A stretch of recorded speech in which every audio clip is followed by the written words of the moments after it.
Hey everybody, this is the Wargaming Guy, and welcome to something that's very unusual, at least for me. I don't do many voiceovers after the fact, and this one, I decided a while back, I just wanted to see how Operation Barbarossa would play in Strategic Command. So that's what you're going to see here. In fact, it took me a little while to realize that I had the North Africa front to play with too. And I think I missed one turn of that. So what I did was I just sat down, played some. I did that 4 times. And some of these videos are going to be a little longer than usual because I wasn't watching the clock. I wasn't recording a voiceover. I was just playing the game because I just wanted to see how it worked with no intention of going on and finishing out the war. So this will go into December, at which point I figure Barbarossa was pretty much over. And so that's where it will end.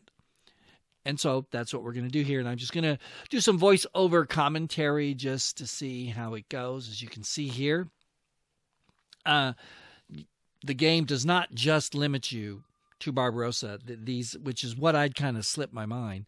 In Strategic Command, it's not a scenario about Barbarossa. The 1941 campaign starts in 1941 and goes to the end of the war. So wherever you pick your starting point, whether it's 40, 41, 42, 43, 44, that's where you go and you play to the end of the war. But all I wanted to do really was focus on Barbarossa. But I found myself, as I always seem to do, really enjoying the North African campaign in this game. It's very unforgiving. You make a mistake, especially on the Axis side. You make a mistake or two, you are toast. And you've seen me in some of the other playthroughs of Strategic Command, if you've watched them, make mistakes. But that's one of the reasons I like North Africa campaign so much. So, just had a phone call, pressing on. So you can see here I'm fighting it out here starting the fight here in North Africa with Rommel, the Afrika Korps, the Italians. Now, like I said, you're not just limited to what's here. The whole game functions as usual, so you can make new units and obviously reinforce and all that. You can see here we're looking at the Australians there in Tobruk, trying to figure out what to do about that. And the one thing you want to do is the Germans is you do not want to lose that Panzer unit, because if you do, you are really in trouble. So you got to be careful here. Each little move counts a lot in North Africa, which is kind of why I like it. I tend to like smaller scenarios like that rather than really large ones, which you might think is kind of odd here if I'm playing Barbarossa, and Strategic Command. That's about as big as you get, right? But I think this is actually really fun. It's too bad to me that you couldn't just do the North Africa campaign with nothing else, just build in reinforcements and stuff like that, and some options to pull in troops from other places, because you have those options in the large game. I mean, it would just be very, very fun, I think, for me at any rate. So, but there we go. So now I'm just checking out, see what's available here to maybe get some reinforcements down there. Oh, look, there's a German guy doing not much in Athens. I think he would be great to come down here and reinforce us. So, whoop, bring him down to Benghazi and get him moving forward. And, of course, then you got to bring somebody down here to take up residence in Athens, because you don't want people to get the wrong idea here. Also checking out the Italian Navy and this guy, and just making some off-the-cuff plans for what comes next to strengthen and push in North Africa. Even though I realize this has absolutely nothing to do with Operation Barbarossa. I got that, but it's fun, so why not? I mean, that's what we're supposed to be here for. Now we're looking at France just to see what we got here, to see maybe we have some guys that we could move to strengthen Operation Barbarossa. That might not be historically accurate, because they obviously didn't, but doesn't mean I can't. So within the confines of some form of realism, because you need all the help you can get as the German, but you also want to make sure you guys are in pretty good shape. And this guy clearly needs to be upgraded. Look at that. So decided we'll upgrade him and then move him maybe next turn. And there's the way under strength paratroopers. So we're going to have to get them up to snuff if we want to use them. And so we'll, oops, I just realized like a dummy, reinforce them first. And now we come to, finally and at last, the Russian front. And here we go. Now, in this game, if you look at that, it's like, whoa, where's all the Russians? They don't seem to be too many. Of course, things will likely change in that regard later, but at first it's like, wow, this is like wide open. So, move up as much as you can and go for it. And boom, there we go. And as you can see, the Russians, of course, are not prepared. So this setup here actually gives you a fairly historical start to the game. Decided I'd take that air unit out, and then with my second impulse, whack this guy. Army Group North, of course, it's a very important front. At the same time, it gets a little tricky because it's usually kind of the poor stepbrother, you might say, to Army Group Center, because that's where the big stuff happens. Now, you'll notice there's not, again, the number of units that we see here and facing Army Group Center, there's just not much there. None down by the border at all, actually. There are a couple hexes back at the very least. So, but we still want to break through and drive for Minsk in a hurry, so you've got to take Brest-Litovsk first, and then you can get moving. So I sent an infantry guy there to start surrounding them, and then we'll blitz up the road to towards Minsk, because we're going to get there ASAP, as fast as we possibly can. And then, of course, you got to figure out where your panzers are going. I'm trying to decide if I want him to go south or do I want him to go center. And I decide we'll take him center, but we'll stop here, knock that guy off a little bit, start roughing up these guys in the center to kill them as many as we can, as quickly as we can, because you want to, gobble them up. Don't want to push them back. You want to destroy them if you can, and move forward as quickly as possible.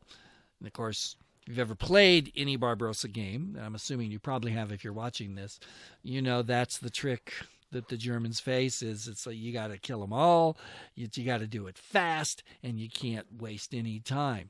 You're on a very tight schedule to beat the weather, assuming things are more or less historical. And there we go. I double-clicked him, so he's got the double movement. A nice feature. But you can only do that in friendly territory, of course, but still really gets you up there. Now we're going to take the other side of Army Group Center and get over here and cut these guys off. So there they are. Got a nice little pocket now. And I want to make sure I take that little city, and then we're going to pick on the HQ. If we can knock that off, it'll weaken their morale and supply. And, of course, it would be ideal to get rid of them now. But on the other hand, you want to also push forward. So how much goes to pushing forward? How much goes to clearing the pockets? That's the balance that you have to strike. And you'll notice that you do get a bonus here. The Russian units right now are just not nearly as strong as they will be. In not too long a period of time, they will regain their strength. So, yeah, realize like a dummy, I didn't use my air power first, which is what you always should do, of course.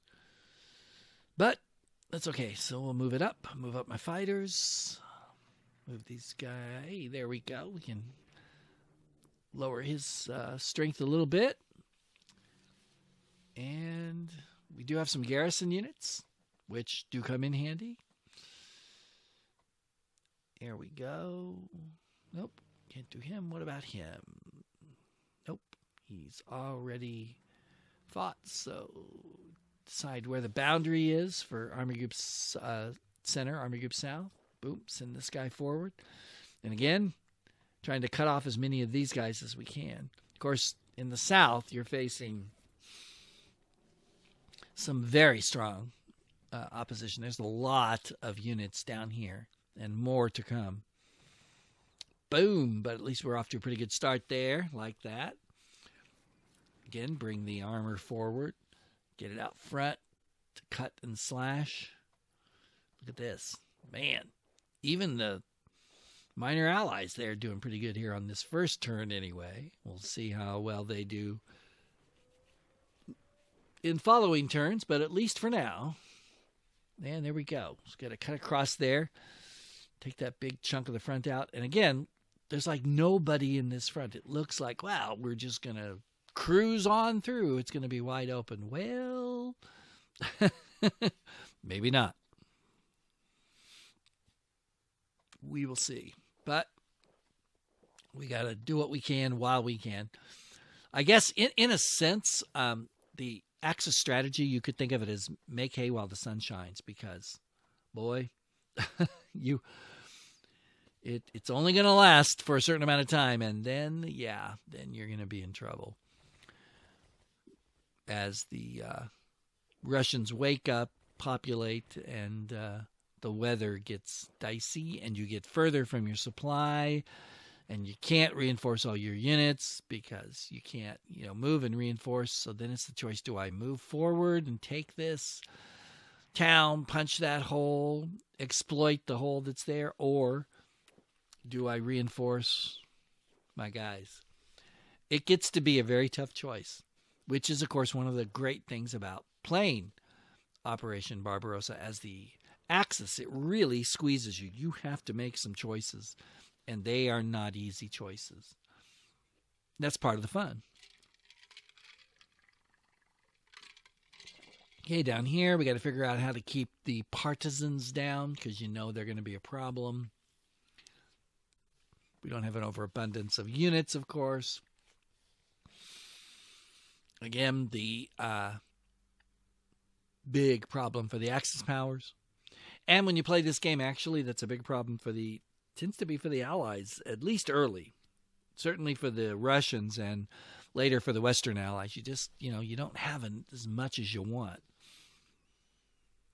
But that's part of the fun. You got to make do with it, figure it out. That's what makes a real good strategist. So I'm looking at all this stuff, trying to figure out what to do. You can see I'm playing a little more leisurely than I probably normally would, because, again, I knew I was recording it, but I didn't know if I was ever going to do anything with it or not. But I decided after the first couple, I thought, this is kind of fun. So I'm going to go ahead and set this up and put it out there and see what people think of it. It's only 4 vids. That's it. It's not going to be like 75 or what. As I'm recording this, I think we're at 76 on Churchill's War. No, it's not going to be like that, folks. If you don't want to be in for a long, super long marathon, and most people don't, because my views on Churchill's War are way down, but you can just do that. And you notice I'm checking to see where the partisans will come from and whatever, and so now we're going to let the Allies take over here. There we go.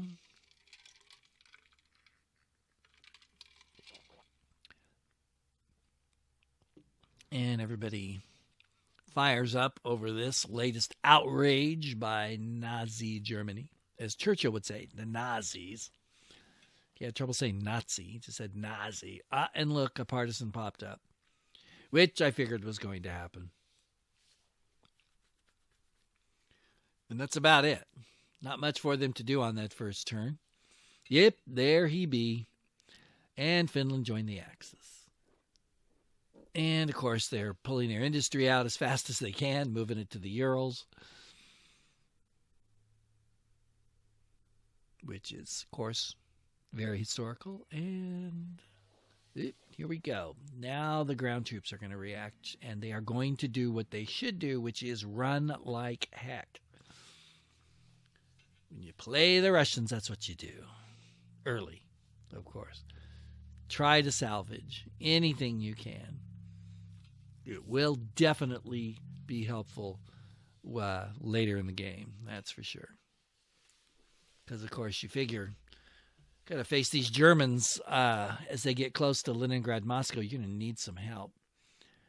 So you'll notice that the garrison staying in Przemysl, and it's a little stronger than your average garrison. They're going to try to hang in there and slow me up, because that's a vital point. Now we're back in North Africa, got the air war going. As usual, the Allies have some air power, and they are going to use it. And they make a little dent, not too much.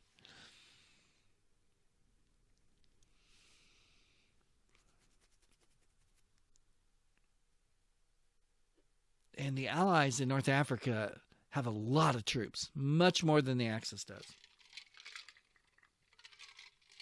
And for the most part, they're better quality, except, I would say, for the German infantry and obviously the armor. Certainly, the British troops are much better than the Italians, mostly. All right, they're doing a little probing here with their light cruiser. Kind of checking things out, seeing what's going on. Oh, and an aircraft carrier. Right out there.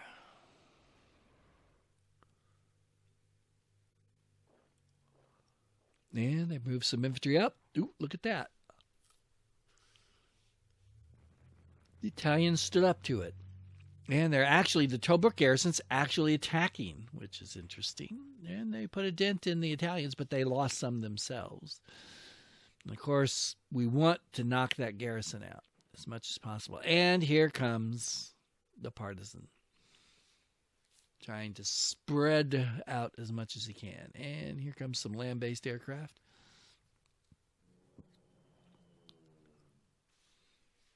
With the carrier providing support.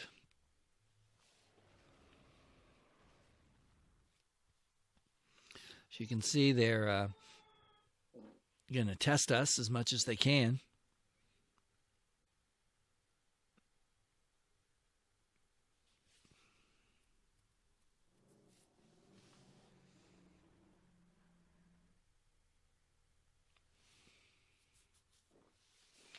And here comes the, ooh, see there? They didn't do so good.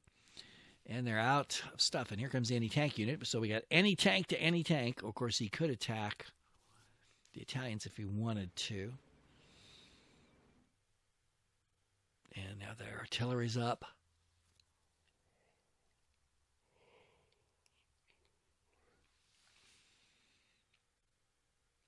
So they're definitely bringing their troops up and trying to push to relieve Tobruk.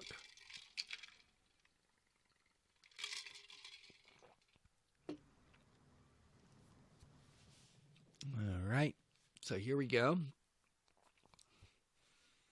Time for another turn.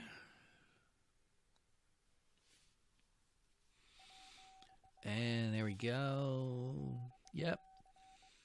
Not any big, huge surprises here. Strategic advice. Okay. And we got a sub. Always a good thing. At least if you're playing the Germans. Okay, so I decided here to do something, and then I kind of totally forgot about it until later in the game. But I'd read about you could put your HQ up there. You get like maybe 3 corps, push on Murmansk, which is probably a really good idea. But as usual with me, I get all wrapped up in things. And of course, one of the problems of it down here is, look, these guys are just, you're going to have to upgrade all your troops before you do it. And obviously, you just can't leave your border wide open to the Russians. So it's a problem for the Finns because there's not a lot of them. And there's also that little port down there that they've got to take that the Russians hold. All you got to do is just go take it, but I kept forgetting. Trying not to get too far ahead of myself, but it's hard since, I've actually finished all 4. I played the game through. All 4 videos I've done. So now that I'm doing the soundtrack, I tend to want to, use the advantage of hindsight, knowing the future. But I'm trying not to do that too much. So sorry about that, guys. Trying to keep you in the moment. Makes it more interesting, I think. All right. So here we go. We're going to come up here. And I just said I'm going to try and stay in the moment, but I can already tell you, you're going to see an interesting problem develop here on the seaward flank of Army Group North. And you'll just watch that and watch it develop. So now, do I hit the infantry unit right in front of me with my panzers? Or do I exploit? What do I do? That's the question. As you can see, I could go several ways. I could swing up near Riga. I could swing over near whatever that town is. I can't. The screen I'm looking at as I'm recording this is too small for me to read that. And I can't remember, which I should remember, but I don't. So there you go. Must have had to do something. I had to pause several times while I was doing this to do other things in these 4 videos. Because like I said, it was just totally off the cuff. This looks like one of them because you notice that the mouse isn't moving. Nothing's moving. Whatever. There we go. Whatever it was, I'm done. There we go. I decided to exploit. Boom, took him out. But they still hold Riga.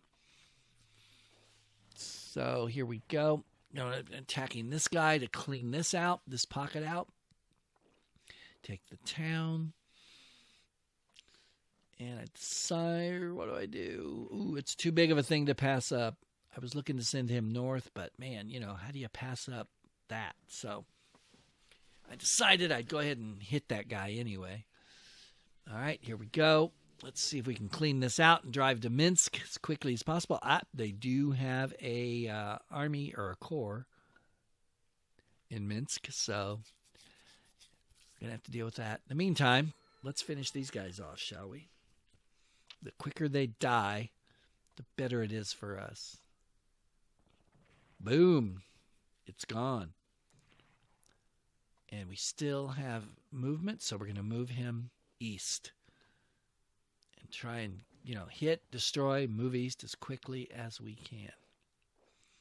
Let's pull this guy up. Bam. Okay.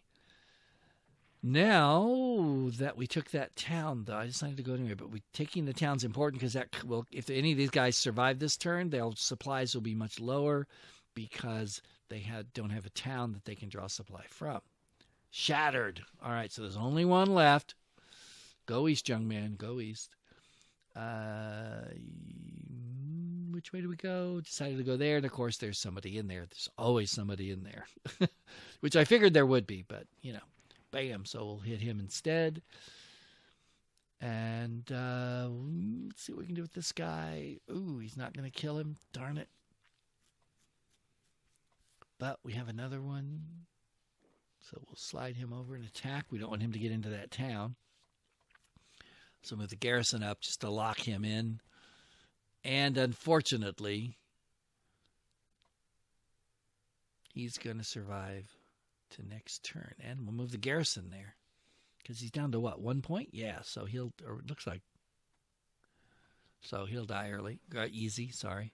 And do we take this or do Minsk? No, we're going to hit this guy and try and get him out of the way. Bam. Okay, we cleared the road to Minsk. We have arrived. We are assaulting. They're fighting back. But at least we're here. All right, it's time to get our infantry up east as fast and as far as we can. Here come the panzers as well. Where do I put them? We'll go there, get the HQ up, try and keep our supply as high as possible. This guy moving. And so as you can see, the game actually works pretty well, these early stages of Barbarossa. I was actually impressed with how well the game plays. So I decided to bring him up there and do that.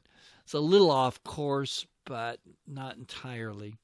One of my problems when I do these games is Barbarossa especially, I tend to develop like little narrow corridors that drive really deep, but then you've got those deep flank problems as well. So you want to not keep the front like, uniform, but you want to make sure you don't have people too far into your rear. Because that can be a problem. Okay. Now it's time to reinforce him some more. Get him up to full strength. And it's time for this guy to operate. That's right. We're bringing some reinforcements to the Eastern Front. Why? Because we need them. That's why. I'm going to put him in Army of North because I figure Army of North needs the help. So there we go. We're going to upgrade these guys. I wanted the anti-air since they're going to be hitting us from England and surrounding places. Let's upgrade our battle cruiser, make it a little worse for wear. I mean, worse on them, harder, stronger. Hello, boy, that my brain just disappeared on that one. And let's see. Let's get the subs out here and start hitting the convoys. Because that's what you got to do. I was tempted to bring him up and try and find that aircraft carrier, but in the end, very little chance I'd find him or kill him if I did. So let's instead focus on the convoys. Now, down here, let's go see if we can kill this guy. Oops. Ooh, he's kind of tough. So we're going to have to deal with that. All right, come down, bring some Germans in. They usually do better. And yes, we took that town, which is important. It also weakens the partisans. So that's good for us. And bring this Italian unit in. So you notice when you hit the P, you can see where the partisans are going to pop up. So you want to make sure you've got units on those hexes or next to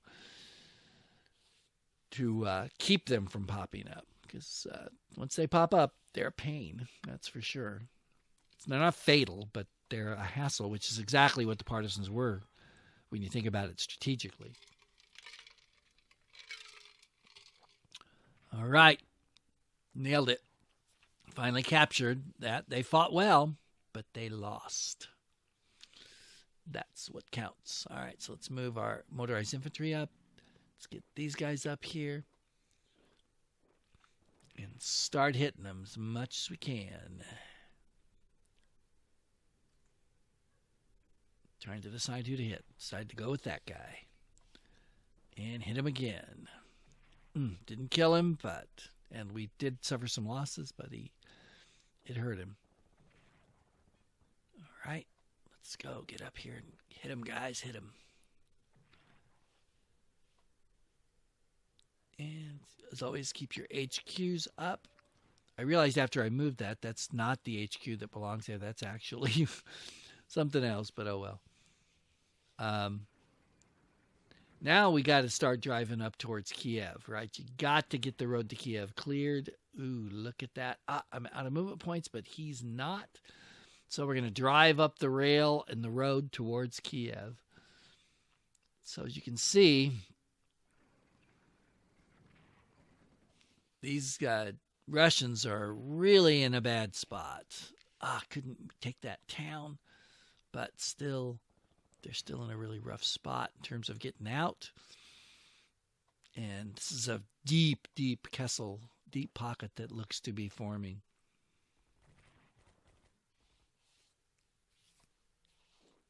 And of course, that's, like I said, that's an advantage and a disadvantage at the same time. You're going to pocket them, but at the same time, you don't want a whole lot of troops way deep in your rear, because then you got to stop and kill them, and then you can't move forward, or your units that do are easy to be isolated. And the AI in this game is very good at cutting off units. Very good.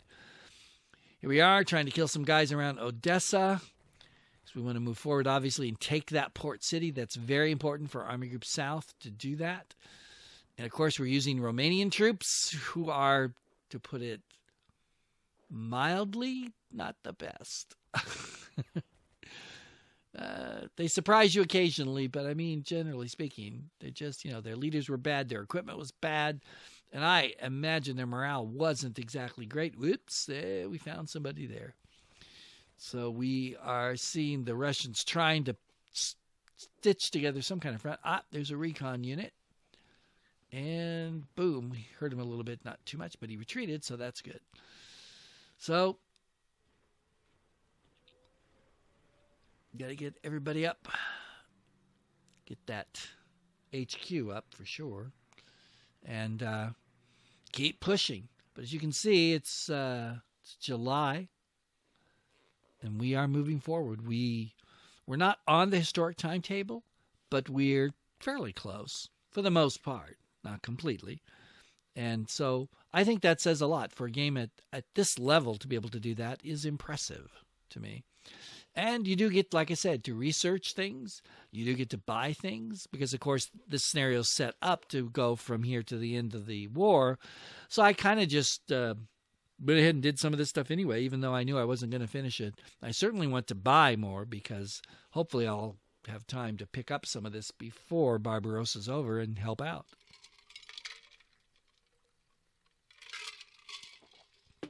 Because I know we're going to need it. There's no doubt about that. Absolutely, positively. So, picked up a few, and that's that. And check the Italians. What can we buy? Not much, so we'll just save it for reinforcements at this point. Because they'll need them. Because they're going to be... They're going to be bleeding on the East Front and in Africa. So the Italians are, they're going to need a lot of reinforcements. And they don't have a lot. So there we go. Just double checking everything. Yep. These guys have all been done. So it's time to turn it over. Let's see what the AI will do. Yep. Hitting German convoys a little bit, which is something we'll have to take care of in the Baltic there and along Norway both.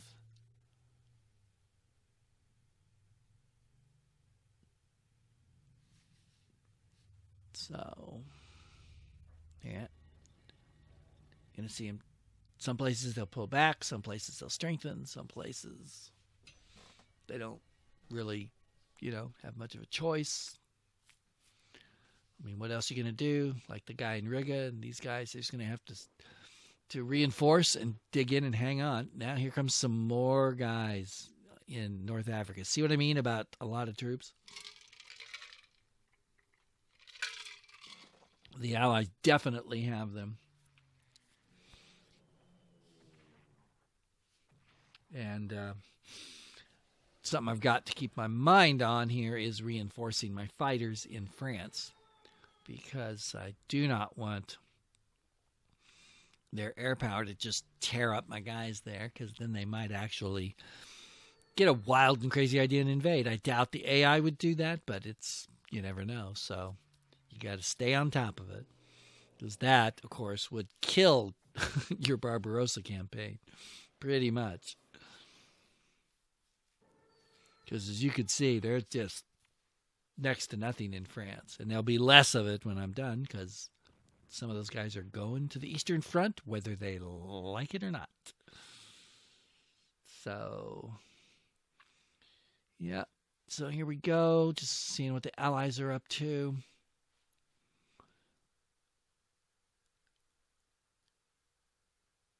Trying to figure out what we're going to do while the AI ponders its next move. There we go. The Royal Navy owns the English Channel, and they know it. So, certainly not too worried about me at this point. But here we go. They are going to attack the Italians again. And they make a hit, but they also have their own damage. And now they're really going to pounce on, again, the Italians.